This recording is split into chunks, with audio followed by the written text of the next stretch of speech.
बात करते हैं वाटरबोर्न डिजीज़ एंड कॉजेज़ के बारे में। तो waterborne disease is typhoid disease, typhoid fever is caused by the Salmonella typhi की वजह से टाइफाइड फीवर होता है। अब बात करते हैं वाटरबोर्न डिजीज़ के बारे में। तो सबसे पहले आती है जो disease caused by the bacteria. Bacteria infection की वजह से कौन सी डिजीज़ होती है?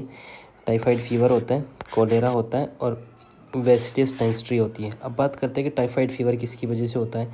ये होता है सल्मोनेला बैक्टीरिया की वजह से। और कोलेरा किसकी वजह से होता है? वाइब्रियो कोलेरा की वजह से। और वेसिलरी डायसेंट्री किसकी वजह से होता है? सीगा वेसिलियस और फ्लेक्सनर वेसिलियस की वजह से होता है।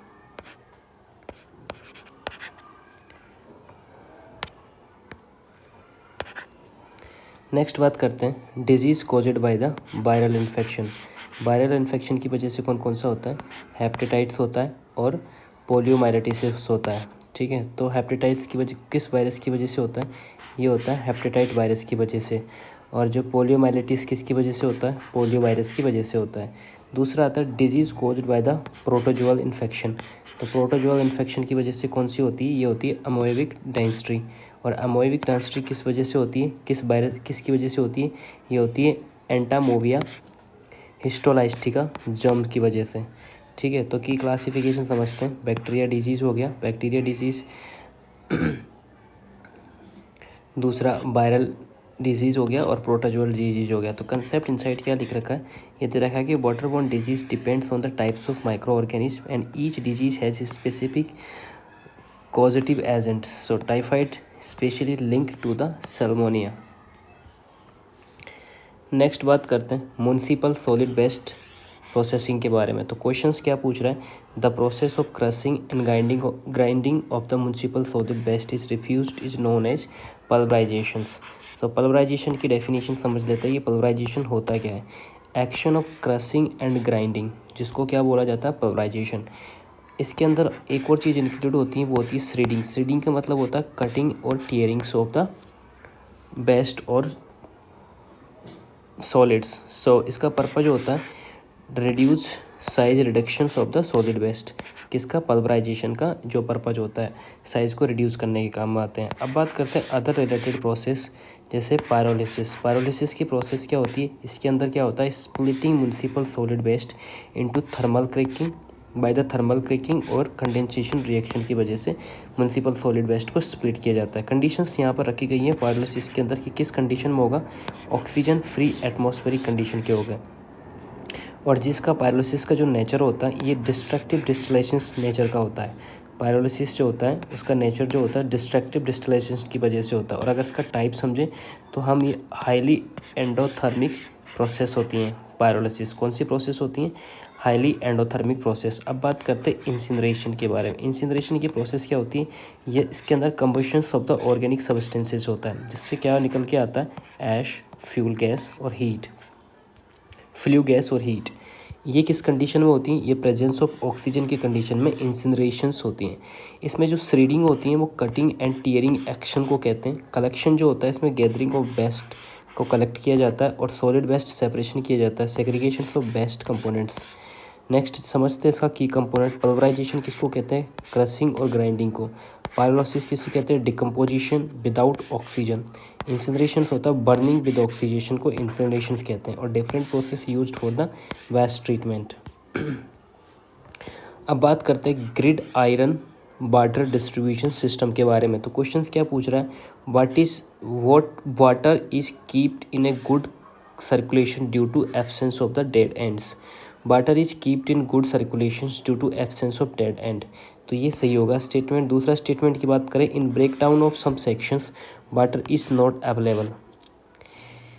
तो इसमें स्टेटमेंट 1 करेक्ट है, स्टेटमेंट बी इनकरेक्ट है। तो अब समझते हैं, आइए समझते हैं ग्रिड आयरन सिस्टम के बारे में। तो क्या लेआउट लिख रखा है यहाँ पर?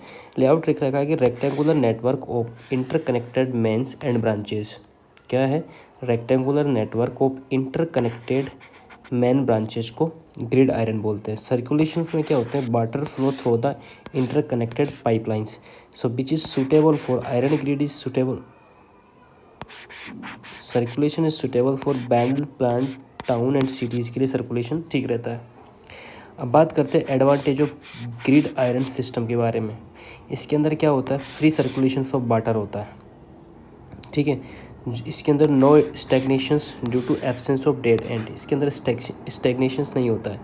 ग्रिड आयरन के अंदर मिनिमम हेड लॉस होता है और जो सप्लाई रिलायबिलिटी होती है इसके अंदर in case of repair only small portion affect होता है। फायर फाइटिंग के लिए ये सफिशिएंट वाटर सप्लाई प्रोवाइड करता है।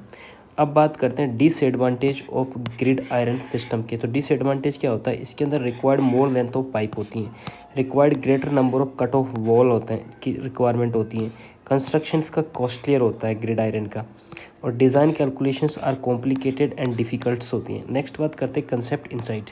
सो ये नो डेड एंड्स होते हैं, ये बेटर सर्कुलेशंस के लिए होते हैं। एंड इंटरकनेक्शंस बात करें तो ये continuously supply even during the breakdown. वहाँ क्या लिख रखा था, in the breakdown of some sections water is not नहीं, इन कंटिन्यूस सप्लाई। इंटरकनेक्शंस क्या होता है, ये कंटिन्यूस सप्लाई होती है even the breakdown, so hence statement B incorrect होगा। नेक्स्ट बात करते हैं calcium limit in drinking water. So maximum permissible limit of calcium in drinking water कितना होता है in absence of alternate source of water. तो IS 10500/2012 के according जो इसकी लिमिट होगी वो 200 मिलीग्राम होगी। कौन सी, permissible limit of calcium alternate source of water, तो 200 मिलीग्राम पर लीटर। अब समझते हैं इसको ड्रिंकिंग वाटर क्वालिटी के स्टैंडर्ड्स। कोर कंसेप्ट देख लेते हैं इसका। Calcium concentration limit is defined by the standards, higher limit allow when no alternate sources available. So maximum permissible limit की बात चल रही है तो मैक्सिमम 200 मिलीग्राम पर लीटर होगा।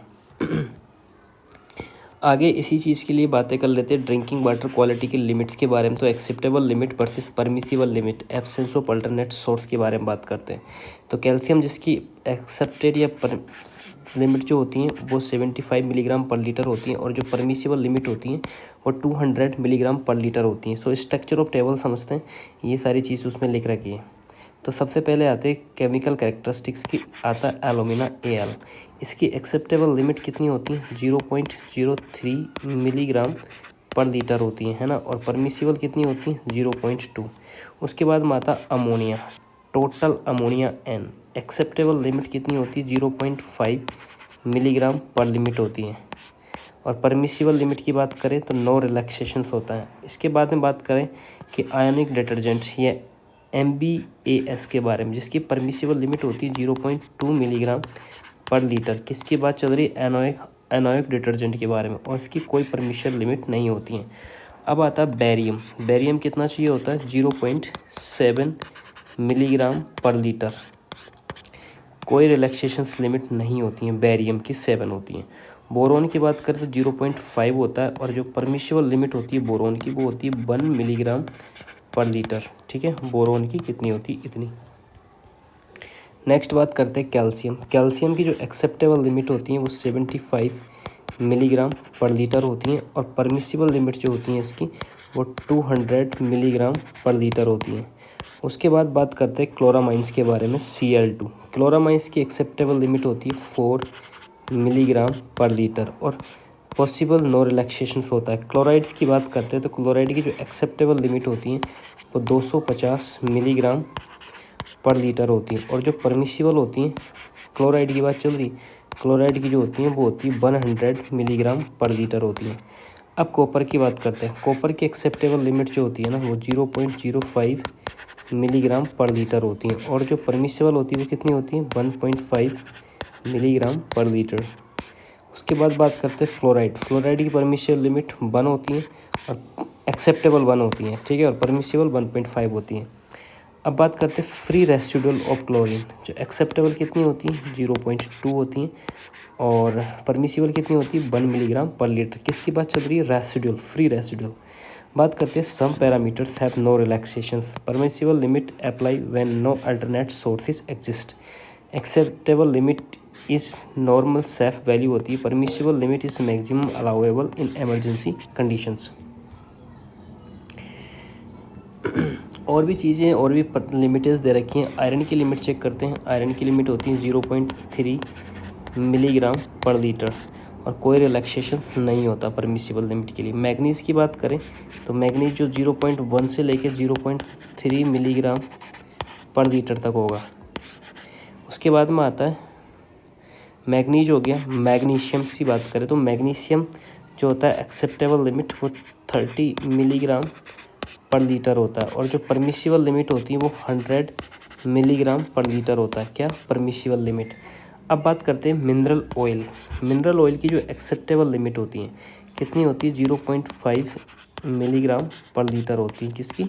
मिनरल्स ऑयल की। अब बात करते हैं नाइट्रेट के बारे में। तो नाइट्रेट की जो होती है, नाइट्रेट की होती है 45 मिलीग्राम पर लीटर। इसके लिए कोई नो रिलैक्सेशन।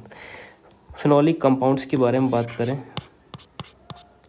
तो ये होती हैं 0.001, ठीक है, और परमिसिबल की 0.002 मिलीग्राम पर लीटर होती है। सेलेनियम की बात करें तो एक्सेप्टेबल लिमिट कितनी होती है? 0.1 मिलीग्राम पर लिमिटेड होता है। सो परमिसिबल के अंदर नो रिलैक्सेशन। अब बात करते हैं सिल्वर Ag के बारे में। तो सिल्वर की जो परमिसिबल लिमिट होती है वो होती है 0.1 मिलीग्राम पर लीटर होती है। सल्फाइड, सल्फाइड की कितनी होती है? 0.05। कोई एक्सेप्टेबल लिमिट नहीं, नो एक्सेप्टेबल लिमिट किसकी? सिल्वर की, ठीक है। उसके बाद में आता है एल्कलिनिटी। टोटल एल्कलिनिटी जो CaCO3 होती है वो 200 मिलीग्राम पर लीटर होती है। कौन सी? एक्सेप्टेबल।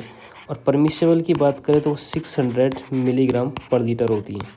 अब बात करते हैं टोटल हार्डनेस के बारे में। जो टोटल हार्डनेस की कितनी होती है वो होती है 200 मिलीग्राम पर लीटर होती है, और परमिसिबल कितनी होती है? 600 मिलीग्राम पर लीटर होती है, ठीक है। अब बात करते हैं जिंक की। जिंक की जो एक्सेप्टेबल लिमिट होती है वो 5 मिलीग्राम पर लीटर होती है। परमिसिबल कितनी होती है? 15 मिलीग्राम पर लीटर। सो की ऑब्जर्वेशन देखते हैं। Many toxic element no relaxation is allowed. Permissible limit higher than the acceptable limits होती हैं। हार्डनेस और एल्कलिनिटी अलाउ कर दी हायर रिलैक्सेशंस। तो strict limit for the harmful substance क्या आ जाएगा? Phenol and selenium. अब बात करते हैं एंथ्रेक्स प्लस माइक्रो ऑर्गेनिज्म के बारे में। तो क्या क्वेश्चन पूछ रहा है कि anthrax is caused by the which types of. तो ये बैक्टीरिया की वजह से होता है। क्या है? एंथ्रेक्स। सो कोर कंसेप्ट समझते हैं एंथ्रेक्स का। ये कोज्ड बाय होता है बैक्टीरियम लाइक बेसिलियस एंथ्रेसिस की वजह से। जो उसका नेचर है वो क्या होता है? ये प्रोड्यूस करता है spores that survives for the long periods. और इसका ट्रांसमिशन कैसे होता है? एंथ्रेक्स का, बेसिलियस एंथ्रेक्स का, इसका ट्रांसमिट होता है contact with the infected animals और प्रोडक्ट्स की वजह से, and indigestions of the contaminated to the meats, inhalations of the spores and skin continuous exposure की वजह से होता है। नेक्स्ट बात करते हैं form of disease. Form of disease के बारे में बात करते हैं तो क्यूटेनियस इनहेलेशंस और गैस्ट्रोइंटेस्टाइनल की वजह से ये होता है। अब बात करते हैं, देखो ये पता चलेगा ना आपको कि जो एंथ्रेक्स है किसकी वजह से होता है? बेसिलियस एंथ्रेक्स की वजह से होता है। ये प्रोड्यूस कैसे करता है? ये प्रोड्यूस करता है, इसका नेचर होता है स्पोर्स प्रोड्यूस करते हैं that survive for the long period. और इसका ट्रांसमिशन कैसे होता है? Contact with the infected animals और प्रोडक्ट की वजह से, indigestion of the contaminate meat की वजह से, और inhalations of the spores and skin की वजह से, जो कि कंटिन्यूसली एक्सपोजर होती है उस वजह से ये होता है। अब फॉर्म ऑफ डिजीज़ की क्या होती है इसकी? जैसे क्यूटेनियस इनहेलेशंस और गैस्ट्रोइंटेस्टाइनल की वजह से होता है। अब बात करते हैं अदर माइक्रो ऑर्गेनिज्म के बारे में। जो वायरस होते हैं, वायरस के एग्जांपल्स क्या क्या होते हैं? वायरस के एग्जांपल होते हैं इन्फ्लुएंजा या फ्लू, ठीक है। सिम्टम्स क्या क्या होते हैं वायरस के? जैसे फीवर, कफ, शॉर्ट थ्रोट, बॉडी एच और फटिक्स। ये सब वायरस के सिम्टम्स हैं। जैसे फीवर हो गया, कफ हो गया, शॉर्ट थ्रोट हो गया, बॉडी एच हो गया और फटिक्स हो गया। इनका नेचर कैसा होता है? ये सीजनल आउटब्रेक्स होते हैं। समटाइम्स ये पेंडेमिक्स के अंदर भी आते हैं। अब बात करते हैं फंगी का। फंगी के एग्जांपल्स क्या होते हैं? रिंग वॉर्म्स फंगी के एग्जांपल होता है, ठीक है। इसका कैरेक्टरिस्टिक्स क्या होता है? रेड, इची या रिंग शेप्ड रैश या स्किन इन्फेक्शन इसके अंदर आते हैं। कौन कौन से पार्ट्स जो इससे अफेक्ट होते हैं वो है स्कैल्प, जिसे टाइनिया कैपिटियस बोला जाता है, nails and other body parts. Protozoa का जो एग्जांपल होता है वो होता है मलेरिया या प्लाज्मोडियम। ये ट्रांसमिशन होता है bite of infected female mosquito की वजह से। इसके सिम्टम्स कौन कौन से? Fever, chills and flu like illness. So इसके की ऑब्जर्वेशंस देखते हैं। एंथ्रेक्स ये एक बैक्टीरिया डिजीज़ है। ये डिफरेंट माइक्रो ऑर्गेनिज्म कोज और डिफरेंट डिजीज़ की वजह से ट्रांसमिशन वेरीज करता है एयर कॉन्टैक्ट वेक्टर और इंजेक्शन की वजह से, एंड सिम्टम डिपेंड करता ऑर्गेनिज्म किस टाइप का है। अब बात करते हैं सीवेज ट्रीटमेंट वर्सेस वाटर के बारे में। Sir normal temperature of sewage compare to the water is generally higher होता है। So normal temperature of sewage compare to the water generally higher होता है। सो कोर कंसेप्ट समझते हैं सीवेज का। सीवेज क्या होता है? Waste water contaminated with faeces और यूरिन होता है, ठीक है। इसको also refer to the any waste water. इसके सोर्सेज क्या क्या होते हैं? डोमेस्टिक, म्यूनसिपल और इंडस्ट्रियल लिक्विड वेस्ट। किसके सोर? वेस्ट सीवेज के, डोमेस्टिक, म्यूनसिपल और इंडस्ट्रियल लिक्विड्स। इसको डिस्पोजल किया जाता है थ्रू द सीवर पाइप्स की वजह से। अब इसमें टेम्परेचर ऑफ सीवेज की बात करते हैं। टेम्परेचर ऑफ सीवेज में जनरली क्या होता है? ये स्लाइटली हायर देन होता है वाटर सप्लाई से। रीज़न क्या होता है? क्योंकि डोमेस्टिक एंड इंडस्ट्रियल एक्टिविटीज़ की वजह से ये वार्म हो जाता है। इसका जो अराउंड टेम्परेचर होता है वो 10 डिग्री से 21 डिग्री के बीच में हो जाता है, जिससे impact affect the aquatic life. और ये कौन सी लाइफ को अफेक्ट करता है? एक्वाटिक लाइफ को। अब बात करते हैं effect on water bodies.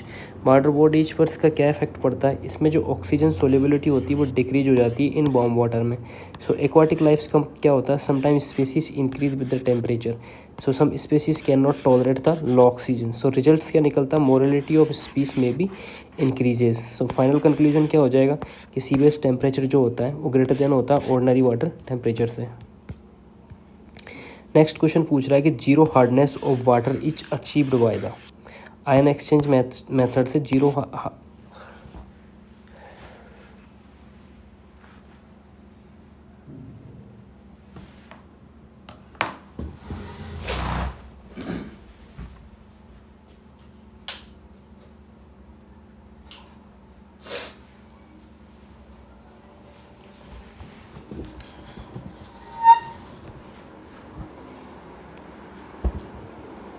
Ion exchange method की वजह से जीरो हार्डनेस अचीव की जाती है। अब पहला आता है lime soda methods. Lime soda methods का टाइप समझ लेते हैं। ये वाटर सॉफ्टनिंग एक मेथड्स है। इसमें जो केमिकल यूज्ड होता है लाइम सोडा के अंदर वो क्या क्या होता है? लाइम होता है और soda S. Lime soda methods के अंदर दो केमिकल्स यूज्ड होते हैं। अब इसके फंक्शंस क्या होते हैं? ये प्रेसिपिटेट करते हैं डाइवेलेंट कैटाइंस HCaCO3, और जिसकी कंडीशंस होती है इसमें पीएच वाटर जो होता है ग्रेटर देन 9 होता है। किसके अंदर? Lime soda. अब इश्यूज़ को डिस्कस करते थे। स्मॉल अमाउंट ऑफ Ca3 और Mg+2 प्रेसिपिटेट होते हैं late. So causes of the incrustations of the pipe होता है।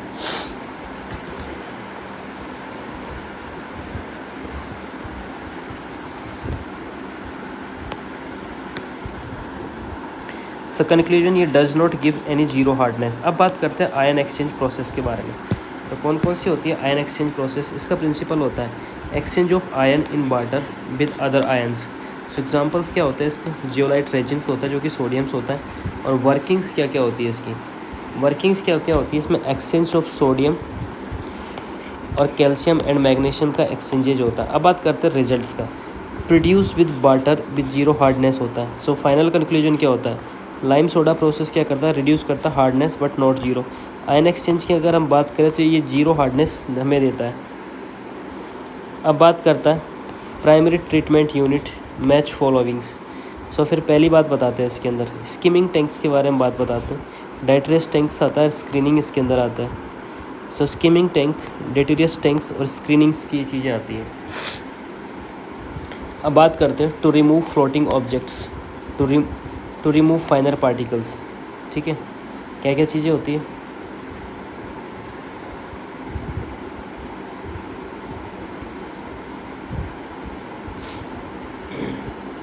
स्किमिंग टैंक्स, डेटिरियस टैंक्स और स्क्रीनिंग इसके अंदर आता है। पहला आता है to remove floating object, to remove finer particles इसके अंदर आते हैं।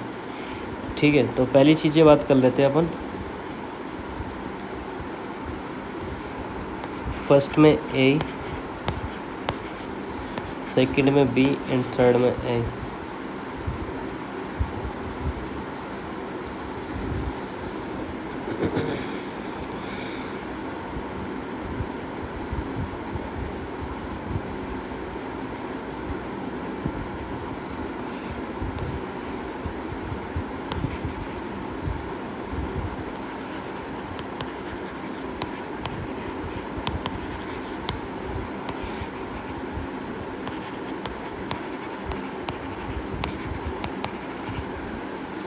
प्राइमरी ट्रीटमेंट ऑफ वाटर की बात करते हैं, इसका क्या पर्पज होता है? ये पर्पज होता है remove large particles and floating matters.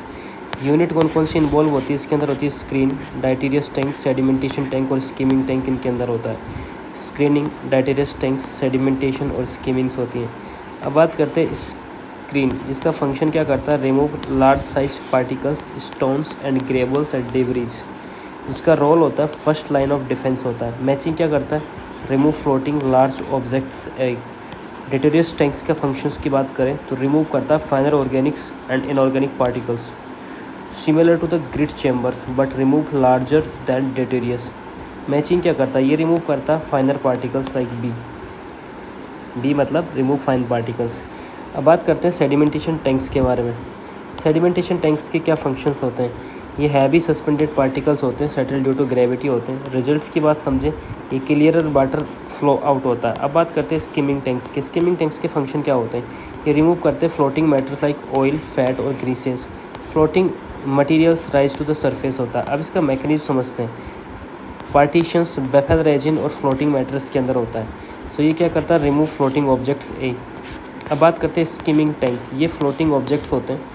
डेटेरियस tanks फाइनर particles होते हैं और स्क्रीन जो होती है वो फ्लोटिंग लार्ज ऑब्जेक्ट्स होते हैं। स्किमिंग टैंक्स क्या करते हैं? फ्लोटिंग ऑब्जेक्ट डेटेरियस फाइनर पार्टिकल को रिमूव करते हैं और स्क्रीनिंग फ्लोटिंग और लार्ज ऑब्जेक्ट्स को रिमूव करता है।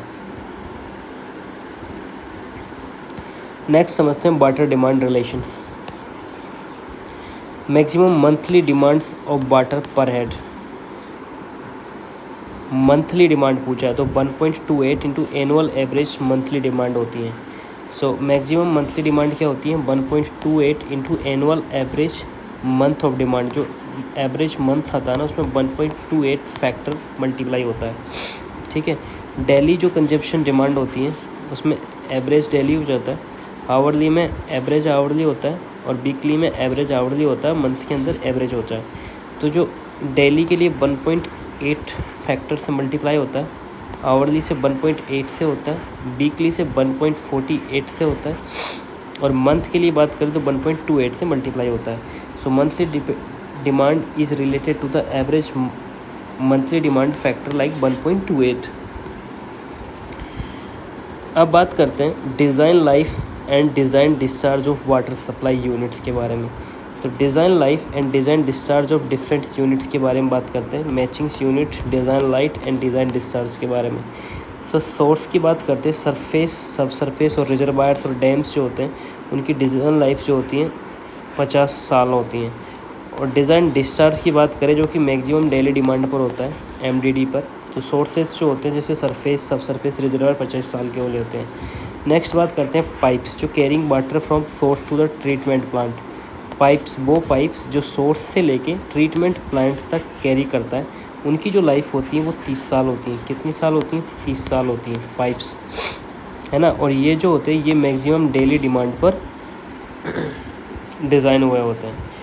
डिज़ाइन डिस्चार्ज जो होता है इनका मैक्सिमम डेली डिमांड पर आता है। अब बात करते हैं पंप्स एंड कैनल्स। इनका लाइफ जो स्पैन होता है वो 15 साल होता है। कितने होते हैं? 15 साल।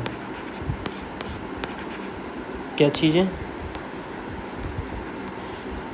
पंप्स की बात 15 साल होती हैं, पाइप्स 30 साल होती हैं। मैक्सिमम डेली डिमांड पर भी ये डिज़ाइन होता है। उसके बाद में आती है water treatment units. Water treatment unit की जो डिज़ाइन लाइफ होती है वो 15 साल होती हैं।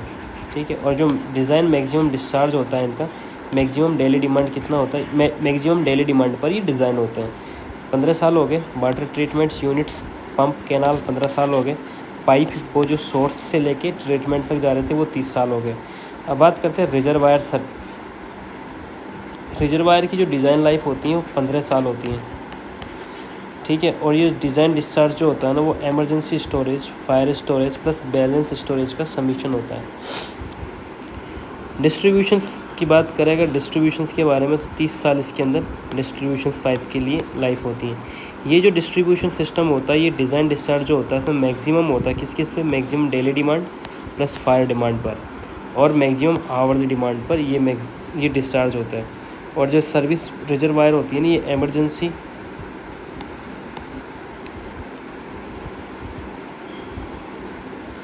एमरजेंसी स्टोरेज, फायर स्टोरेज और बैलेंस स्टोरेज पर डिज़ाइन होते हैं। कौन से? Service reservoir. और जो डिस्ट्रीब्यूशन सिस्टम होते हैं 30 साल के लिए होते हैं और ये maximum daily demand plus fire पे डिपेंड होते हैं। रिजर्वायर सर्विस 15 साल के लिए। अब इसका फाइनल कंक्लूजन समझते हैं। जो लॉन्गेस्ट लाइफ होती है सोर्सेज की होती है 50 साल, मीडियम लाइफ होती है पाइप और डिस्ट्रीब्यूशन की 30 साल होती हैं, शॉर्ट लाइफ होती है पंप WTP और रिजर्वायर 15 साल के लिए डिज़ाइन होते हैं। Discharge mainly based on MDD except reservoirs और डिस्ट्रीब्यूशंस। अब बात करते हैं types of sewers and identifications के बारे में। A pipe carrying water from building to the immediate points of disposal, तो उनको बोला जाता है हाउस सीवर। कहाँ से? मेन सीवर लेटरल नहीं होती, हाउस सीवर्स होती है। तो हाउस सीवर्स का फंक्शन समझते हैं। ये क्या करती है? कैरी करती है waste water from building to the destination जो होती है इसकी इमीडिएट पॉइंट ऑफ डिस्पोजल होती है। अब उसके बाद बात करते हैं लेटरल और branches. First element of best water collection system होता है इसका। इसका जो रोल होता है ये कलेक्ट वाटर करती है फ्रॉम वन और मोर बिल्डिंग से, और इसकी डेस्टिनेशन जो होती है convey to the main sewer तक ले जाने का काम होता है किसका? लेटरल या ब्रांच सीवर का। ठीक है, अब बात करते हैं मेन सीवर के बारे में। जो मेन सीवर का फंक्शन होता है ये कन्वे करती है waste water from lateral sewer to the trunk sewer और इंटरसेप्टिंग सीवर तक। कहाँ तक? मेन सीवर, ट्रंक सीवर या इंटरसेप्टिंग सीवर तक। ट्रंक का फीचर समझे तो ये लार्ज साइज का सीवर होता है। इसका फंक्शन जो होता है convey waste water from treatment plant और इंटरसेप्टिंग सीवर। अब बात करते हैं इंटरसेप्टिंग सीवर के बारे में। इंटरसेप्टिंग सीवर जो होता है इसका फंक्शन होता है इंटरसेप्ट वाटर फ्रॉम मेन और या ट्रंक सीवर। इसका डेस्टिनेशन होता है ये ट्रीटमेंट प्लांट तक लेके जाती हैं। जो बिल्डिंग से निकलती हैं वो हाउस सीवर होती है। जो बिल्डिंग ग्रुप का सीवर को कलेक्ट करती हैं वो लेटरल सीवर होती हैं। लेटरल जो होती है वो मेन सीवर तक जाती है और मेन सीवर जो होती है ट्रंक सीवर तक जाती हैं। और फाइनल फ्लो जो होता है intercepting sewer to the treatment plant तक होता है। अब बात करते हैं बायोमेडिकल बेस्ट और red coloured bin. Incorrect statement regarding to the biomedical waste segregating into red colours.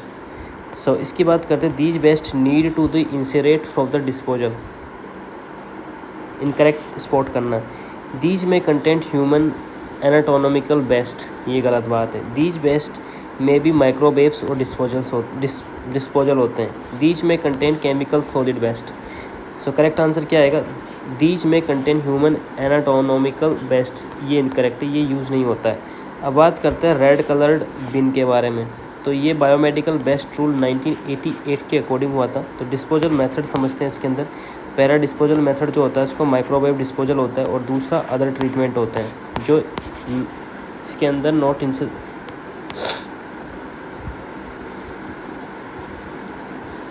Other जो ट्रीटमेंट मेथड होते हैं नॉट इंसिनरेशंस। जो बेस्ट किस टाइप का होता है? ये केमिकल सॉलिड टाइप का बेस्ट होता है।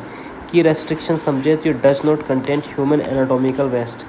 फाइनल कंक्लूजन की बात करें तो नॉन ये जो रेड बिन होती है ये नॉन एनाटोमिकल वेस्ट कलेक्ट करती है। Human and anatomical waste not in red bin. ये आंसर इनकरेक्ट होगा इसका। नेक्स्ट बात करते हैं बायोमेडिकल बेस्ट रूल 1998 के बारे में। क्या लिख रहा है? Correct water segregation based on the colour coding. तो सबसे पहले आता है colour, types of container, best category and treatment and disposal methods. ये कलर पे डिपेंड करती हैं। ठीक है, तो सबसे पहले बात करते हैं बायोमेडिकल बेस्ट। इसकी क्या डेफिनेशन होती है? Waste generated during diagnosis, treatment and immunisations and research and biological products must be segregated at source into the container bags. अब कलर कोडिंग सिस्टम समझते हैं इनका। जो येलो कंटेनर होता है ये एक प्लास्टिक का बैग होता है। ये जो बेस्ट कैटेगरी इसके अंदर आती है वो आती है human anatomical best, animal best, microbiological या बायोटेक्निकल बेस्ट, सॉलिड बेस्ट किसके अंदर जाते हैं? येलो के अंदर। इनको ट्रीटमेंट का जो प्रोसेस यूज होती है इनके अंदर वो होती है इंसिनरेशंस या डीप ब्यूरल। अब दूसरा आता है रेड। रेड जो कंटेनर होता है ये डिसइंफेक्टेड कंटेनर या प्लास्टिक बैग होता है। ये जो बेस्ट कैटेगरी आती है इसके अंदर वो होती है microbiological and biotechnical best solids इसके अंदर आते हैं। इनका जो ट्रीटमेंट होता है वो कैसे होता है? ऑटोक्लेविंग, माइक्रोवेविंग या केमिकल ट्रीटमेंट से रेड कंटेनर ट्रीट होता है। अब आता है ब्लू या वाइट जिसे ट्रांसल्यूसेंट बोला जाता है। ये कंटेनर प्लास्टिक बैग या पंचर्ड प्रूफ कंटेनर होते हैं। इसके अंदर जो बेस्ट की कैटेगरी होती है वो बेस्ट शार्प्स और सॉलिड वेस्ट होते हैं। इनका treatment autoclaving, microwaving, chemical treatmenting plus destruction या श्रेडिंग्स की वजह से होता है। अब आते हैं ब्लैक कंटेनर, ये प्लास्टिक बैग्स होते हैं। इनके अंदर कौन सी कैटेगरी का जो वेस्ट आता है वो होता है discarded medicines, cytotoxic drugs, incinerations, ash and chemical wastage इसके अंदर आता है। इसका जो ट्रीटमेंट होता है वो disposal in the secured landfill होता है। अब बात करते हैं फाइनल कंसेप्ट समरी के बारे में। जो सेग्रीगेशन होता है इस डन होता है एट द सोर्स। अब बात करते हैं कलर डिटरमाइंस की। ये टाइप्स ऑफ वेस्ट होता है, कंटेनर यूज इसके अंदर होता है, ट्रीटमेंट मेथड इसके अंदर यूज होता है। सो मैचिंग कलर क्या होता है, बेस्ट, डिस्पोजल और कलर मेथड इसके अंदर आता है।